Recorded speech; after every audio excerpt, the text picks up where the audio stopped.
Un millionnaire raciste nommé Monsieur Parker avait humilié Lorraine, une femme noire, lors de l'enregistrement d'un hôtel et avait remis en question son droit de séjourner dans cet établissement de luxe. Cependant, ce qu'elle fit ensuite bouleversa la situation et leur vie. Lorraine allait devoir faire face à la discrimination et découvrir de sombres secrets sur l'empire de Monsieur Parker. Un jour, le crissement des pneus sur l'asphalte résonna dans l'air chaud d'Atlanta, tandis qu'une limousine noire glissait jusqu'à l'entrée imposante du Starlight Hotel. Le chauffeur, un homme d'âge moyen au costume impeccable, était rapidement sorti pour ouvrir la porte arrière. De l'intérieur du véhicule émergea une silhouette respirant le pouvoir et l'arrogance. Monsieur Evan Parker, le milliardaire propriétaire de la chaîne d'hôtels de luxe Starlight. Parker, un homme d'une 60aine d'années aux cheveux gris méticuleusement peignés, et vêtu de son habituel costume italien, ajusta sa cravate en soie avant de jeter un regard dédaigneux autour de lui. Ses yeux bleus glaciers balayèrent la façade de l'hôtel, son empire de marbre et de verre se dressant majestueusement contre le ciel de Géorgie. Le directeur de l'hôtel, un homme mince et nerveux, nommé Thomas, vint l'accueillir semblant toujours au bord de la dépression nerveuse. « J'espère que votre voyage a été agréable », murmura-t-il. Parker grogna en guise de réponse, reconnaissant à peine la présence du directeur avant de se diriger vers le hall. La climatisation l'enveloppa comme un manteau froid, contrastant agréablement avec la chaleur étouffante de l'extérieur. Le hall était une symphonie de lustres en cristal scintillant sous le plafond, des tapis persans étouffaient les bruits de pas, et des œuvres d'art coûteuses ornaient les murs. C'est alors que les yeux de Parker se posèrent sur la réception, et son expression se transforma en une grimace de dégoût. Debout devant le comptoir en marbre, il vit une femme noire, élégamment vêtue d'un costume d'affaires et portant une valise en cuir. Lorraine Thompson, une avocate prospère de 35 ans, était en plein processus d'enregistrement lorsqu'elle sentit un changement palpable dans l'atmosphère du hall. Elle leva ses yeux marron foncé et croisa le regard glacial de Parker. Pendant un instant, le temps sembla s'arrêter. « C'est quoi ça ?»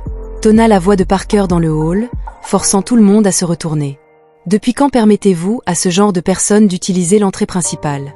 Un silence assourdissant s'ensuivit. Lorraine sentit le sang lui monter au visage, un mélange de colère et d'humiliation menaçant de déborder. Mais ses années d'expérience en salle d'audience lui avaient appris à garder son sang-froid, même dans les situations les plus tendues. « Excusez-moi, monsieur, » répondit-elle d'une voix ferme et contrôlée, « je crois qu'il y a un malentendu. Je suis une cliente de cet hôtel. » « Une cliente de cet hôtel ?»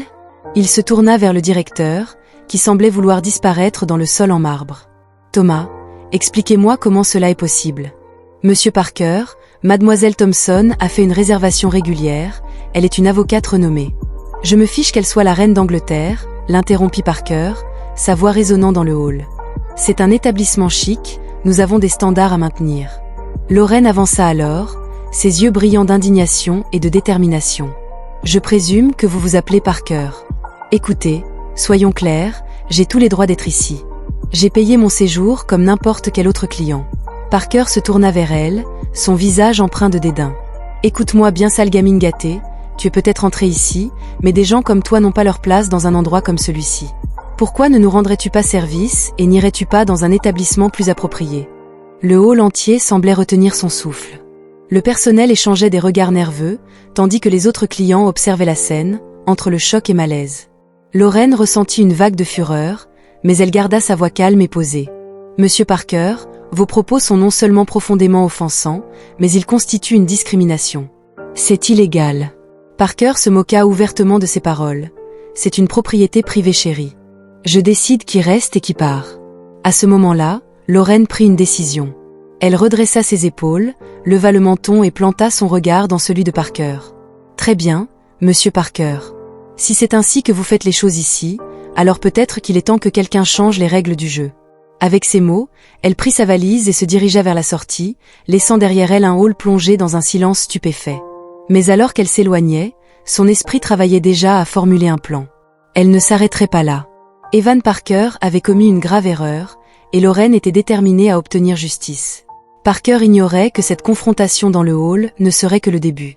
Les roues du destin avaient commencé à tourner, et leur vie allait changer à jamais. Lorraine Thompson traversa les rues d'Atlanta les mains serrées sur le volant, si fort que ses jointures en devinrent blanches. L'humiliation et la colère de l'incident au Starlight brûlaient encore dans sa poitrine, mais désormais, il y avait autre chose, une détermination farouche. Elle se gara devant un immeuble de bureaux, non loin de l'hôtel. Bien que moins imposant que le Starlight, ce bâtiment dégageait une aura de pouvoir et d'influence. C'était le lieu où Lorraine travaillait comme associée junior. Dès qu'elle entra dans son bureau, elle se dirigea directement vers son ordinateur.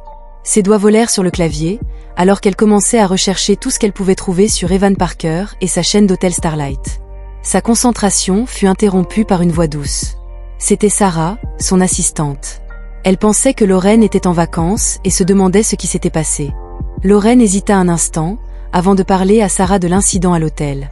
Pendant qu'elle racontait l'histoire, sa voix tremblait légèrement, les émotions encore fraîches. Sarah écoutait avec une horreur grandissante. « C'est vraiment terrible, Lorraine. Tu devrais poursuivre ce connard raciste. »« Crois-moi Sarah, ça m'a traversé l'esprit, » répondit Lorraine avec un sourire amer jouant sur ses lèvres. « Mais quelque chose me dit qu'il y a plus dans cette histoire qu'un simple incident isolé de racisme. J'ai l'intention de découvrir de quoi il s'agit. » Dans les heures qui suivirent, Lorraine se plongea dans une enquête approfondie sur Frick, passant au peigne fin les rapports financiers, les articles de journaux et tout ce qu'elle put trouver sur Evan Parker et les hôtels Starlight. Au fil des heures, une tendance commença à émerger. Au cours des 5 dernières années, il y avait eu au moins une douzaine de plaintes pour discrimination contre les hôtels Starlight, toutes réglées à l'amiable avec des accords confidentiels. Sarah fronça les sourcils. Pourquoi personne n'en a parlé avant?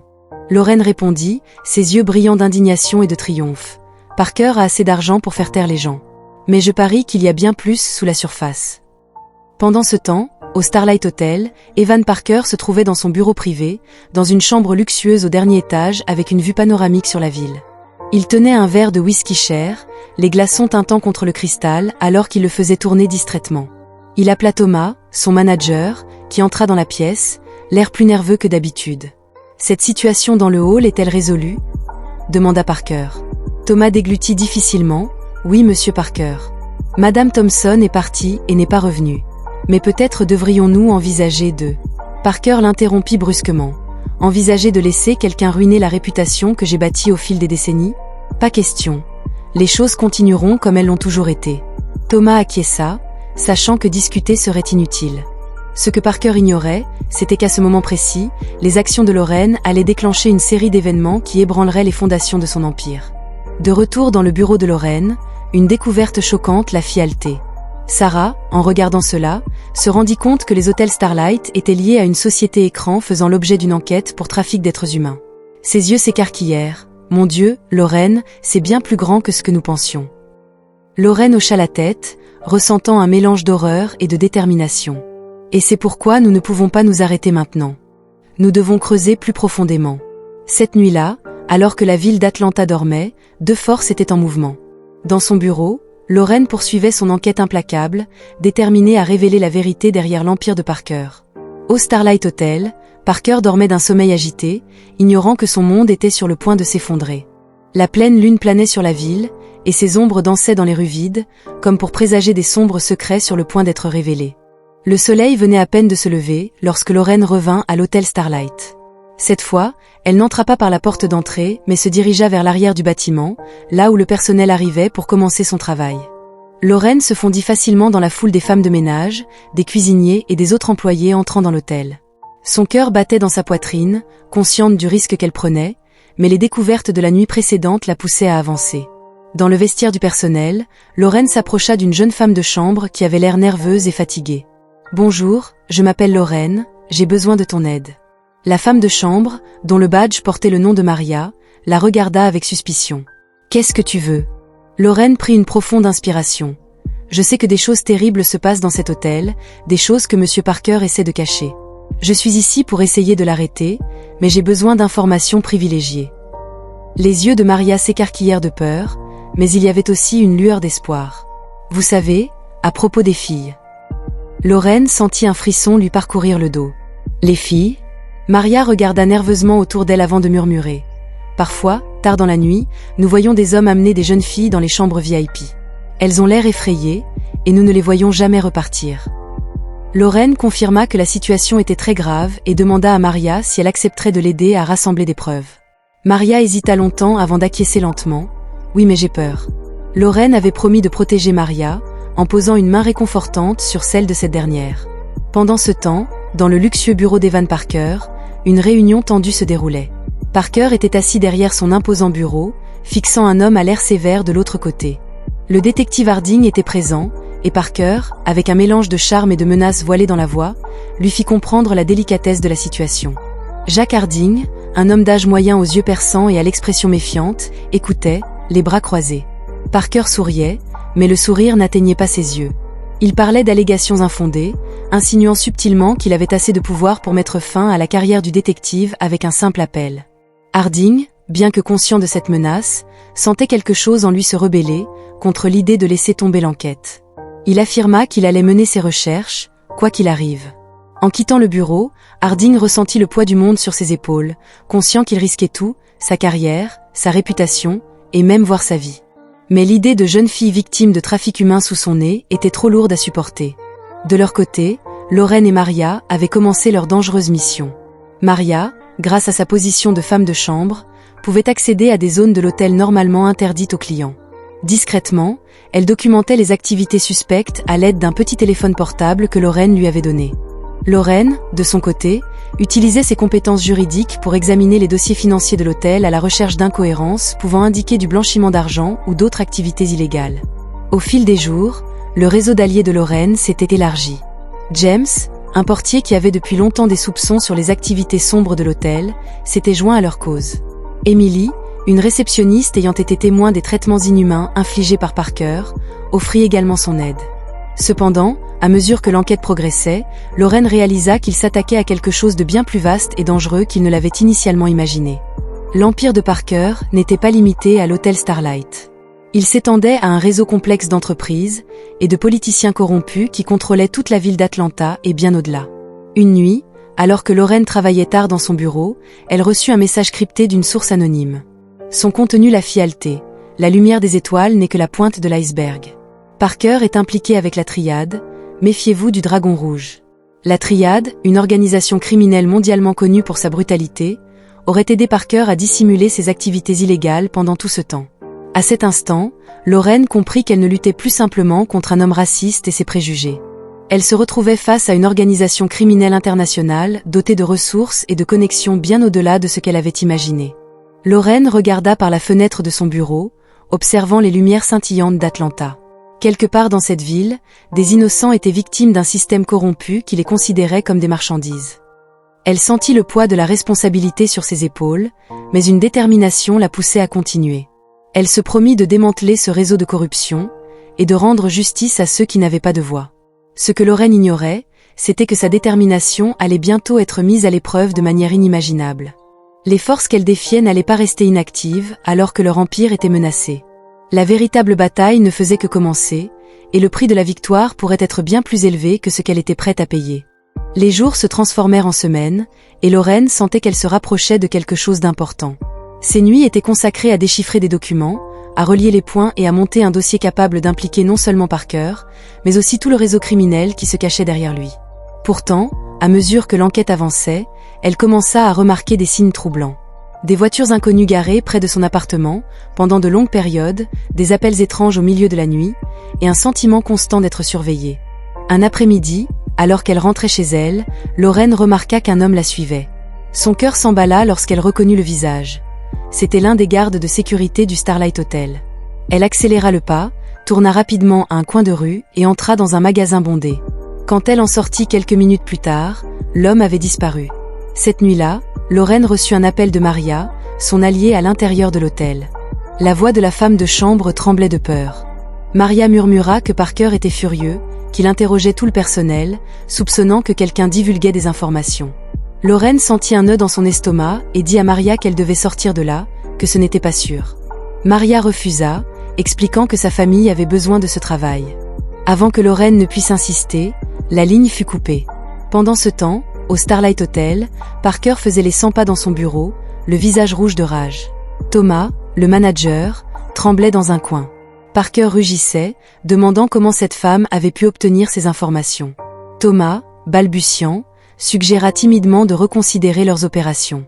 Mais Parker, en attrapant Thomas par le col, répliqua que la police ne découvrirait rien, qu'il s'occuperait personnellement de la situation. Cette même nuit, le détective Harding, assis dans sa voiture près de l'entrée arrière de l'hôtel, attendait de voir quelque chose d'incriminant. Soudain, il reçut un message d'un numéro inconnu, lui donnant rendez-vous au parking de Piedmont Park dans 30 minutes et lui demandant de venir seul. Harding hésita, craignant un piège, mais décida de tenter sa chance. Arrivé sur place, le parking était presque désert, à l'exception d'une voiture isolée. Une femme en sortit et Harding la reconnut. C'était Lorraine Thompson, l'avocate que Parker avait humiliée quelques semaines plus tôt. Elle l'appela doucement, et Harding, instinctivement méfiant, porta la main à son arme. Lorraine lui expliqua qu'elle avait des informations sur Parker et le Starlight Hotel. Alors qu'elle partageait ses découvertes, ni l'un ni l'autre ne remarquèrent la voiture sombre qui s'approchait, ni les silhouettes qui avançaient furtivement vers eux. La nuit prit une tournure dangereuse lorsque la voix d'Evan Parker résonna dans l'obscurité. Accompagné de son garde du corps, il apparut devant eux. Harding dégaina son arme, mais Parker, souriant, lui conseilla de ne pas faire de faux mouvements. Lorraine, la voix tremblante mais ferme, affirma qu'il avait suffisamment de preuves pour le faire tomber, lui et toute son organisation. Parker sourit froidement, prétendant que les preuves ne signifiaient rien quand on avait tout le système entre ses mains. Parker tenta de convaincre Harding de rejoindre ses rangs, mais le détective, contre toute attente, refusa catégoriquement, affirmant que la corruption et l'exploitation s'arrêteraient ce soir. Alors que Parker faisait signe à son garde du corps d'avancer, des sirènes retentirent et le parking fut soudainement inondé de lumières de voitures de police. Des agents du FBI sortirent, les armes dégainées. Sarah, l'assistante de Lorraine, révéla son badge du FBI, s'excusant pour le retard. Parker tenta de fuir mais fut rapidement arrêté et menotté, criant des menaces. Lorraine, soulagée mais épuisée, observa la scène. Rien de tout cela n'aurait été possible sans l'aide de Maria, James, Emily, et tant d'autres qui avaient tout risqué pour faire ce qu'il fallait. 6 mois plus tard, Evan Parker et son réseau criminel étaient démantelés. Lorraine se tenait devant l'ancien Starlight Hotel, rebaptisé Phoenix Rising, transformé en centre communautaire pour les victimes de la traite des êtres humains. Maria, devenue directrice adjointe du centre, l'accompagna, et ensemble, elles contemplèrent ce miracle. Sarah, maintenant agent du FBI, les rejoignit, soulignant que malgré la chute de Parker, la triade tentait encore de reprendre pied à Atlanta. Mais cette fois, elles étaient prêtes à les affronter. Des alliances avaient été formées, et même Thomas, l'ancien directeur de l'hôtel, collaborait avec eux. James, revenu de Chine avec des preuves supplémentaires, offrait son aide pour réunir des familles séparées par le trafic. Alors que le soleil se couchait sur Atlanta, Lorraine repensa à tout ce qu'il avait accompli. Elle se demanda ce qui serait arrivé si elle avait abandonné face à Parker, mais Maria et Sarah la rassurèrent, lui rappelant que c'était sa détermination à ne pas se taire qui avait tout déclenché. Des victimes autrefois silencieuses souhaitaient désormais s'engager dans la lutte, transformant leur douleur en action. Ce n'était pas seulement la chute d'un homme corrompu, mais l'éveil d'une communauté unie dans la quête de justice. Lorraine savait que leur combat contre l'injustice et la corruption était loin d'être terminé, mais en regardant ses amis et alliés, elle était certaine qu'ensemble, ils continueraient à écrire des chapitres d'espoir et de justice, avec la promesse d'un avenir meilleur pour tous. Merci d'avoir regardé, et à la prochaine dans une nouvelle histoire émouvante.